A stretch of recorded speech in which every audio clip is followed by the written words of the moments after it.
साथियों नमस्कार। महारत्न, नवरत्न, मिनी रत्न कंपनियां देश के आर्थिक विकास का इंजन हैं और इन्हीं में से एक मिनी रत्न श्रेणी चर्चा में है।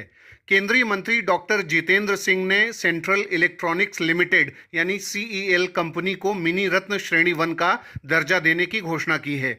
26 जून को सीईएल के गठन के 50 साल पूरे होने के उपलक्ष्य में सीईएल की गोल्डन जुबली मनाई गई और इसी स्वर्ण जयंती समारोह में इसे मिनी रत्न कैटेगरी 1 कंपनी का दर्जा देने की घोषणा हुई है। Turnover, net worth, reserve, net profit आदि मामलों में सीईएल का प्रदर्शन पिछले कुछ समय से बेहतर रहा है। सीईएल घाटे में चल रही पीएसयू यानी पब्लिक सेक्टर एंटरप्राइज से वो लाभांश देने वाली पीएसयू में बदल गई है और यह लगातार तीसरा वर्ष है जब सीईएल ने भारत सरकार को लाभांश की बढ़ती दर पर भुगतान किया है। रक्षा, रेलवे, सुरक्षा, निगरानी और सौर ऊर्जा के क्षेत्र में सीईएल का योगदान स्वदेशी प्रौद्योगिकियों यानी इंडिजिनस टेक्नोलॉजीज और विनिर्माण क्षमताओं यानी मैन्युफैक्चरिंग कैपेबिलिटीज को बढ़ावा देने में इसकी भूमिका महत्वपूर्ण रही है।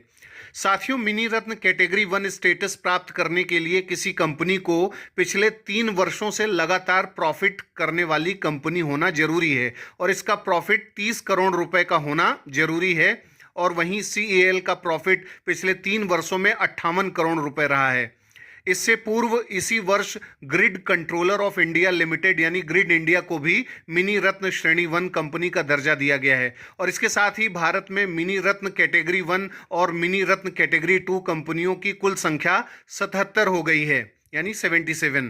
अब बारी है आज के सवाल की। आपको बताना है कि भारत में करेंटली कितनी महारत्न और नवरत्न कंपनियां हैं। सबसे नवीनतम महारत्न और नवरत्न कंपनी कौन सी है। इसके साथ ही चूंकि ये सभी पब्लिक सेक्टर जो यूनिट्स हैं, पब्लिक सेक्टर एंटरप्राइजेज हैं, ये सब न्यूज़ में हैं, तो महारत्न, मिनी रत्न और नवरत्न घोषित करने के क्राइटेरिया को भी आप लोग तैयार कर लें तो प्रतिस्पर्धी परीक्षाओं में लाभ मिलेगा।